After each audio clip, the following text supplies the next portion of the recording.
अस्सलाम वालेकुम पाकिस्तान, क्या हाल है? उम्मीद है आप खैरियत से होंगे। हम एक बार फिर आपके साथ शामिल हैं मार्केट्स की रिव्यू के साथ, और उसके साथ US dollar, bitcoin, oil and gold के ट्रेंड्स। मार्केट्स में काफ़ी वॉलेटिलिटी है कल से, जब से एआई फील्ड का स्केयर जो है वो फिर से सरफेस किया है। एक सॉफ्टवेयर कल डेवलप हुआ जिसका बड़ा सिग्निफिकेंट इम्पैक्ट होगा ट्रांसपोर्टेशन सेक्टर पे, और उसकी वजह से जितने ट्रांसपोर्टेशन सेक्टर के स्टॉक्स हैं वो उनकी वैल्यू ड्रॉप की है, और उसकी वजह से मार्केट भी काफ़ी ड्रॉप की है और कर रही है। फ्यूचर्स अभी भी ड्रॉप कर रहे हैं। मेरा ख्याल है कि कुछ फर्दर ड्रॉप होगा, अबाउट अनदर 0.2 to 0.3%, लेकिन उससे ज़्यादा नहीं। उस पर मार्केट पर अपनी अपनी बॉटम जो है वो उसको मिल जाएगी। एक इम्पॉर्टेंट न्यूज़ जो आज आनी है, अब से 2 घंटे के बाद सीपीआई नंबर्स आने हैं। सीपीआई नंबर्स अगर ज़्यादा हॉट आए तो उसका मतलब ये होगा कि फर्दर रेट कट्स अभी नहीं होंगे, और वो भी मार्केट्स में वॉलेटिलिटी कॉज करेगा।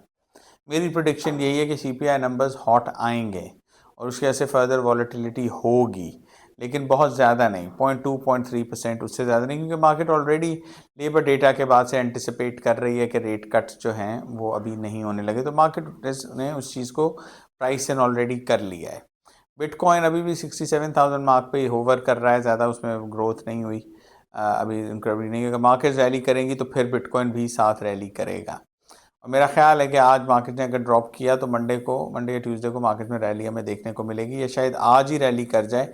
अगर इन्फ्लेशन नंबर्स अच्छे आए, मार्केट उससे इनकरेज होगी, लेकिन मेरा ख्याल है कि इन्फ्लेशन नंबर्स ज़्यादा हॉट आएंगे।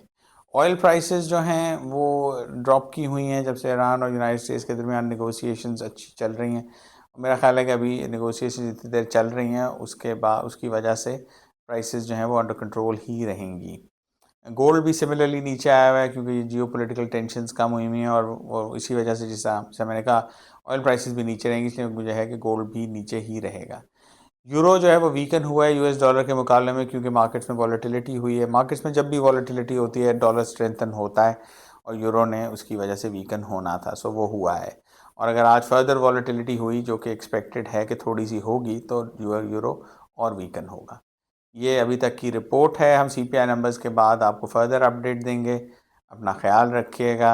अल्लाह हाफ़िज़।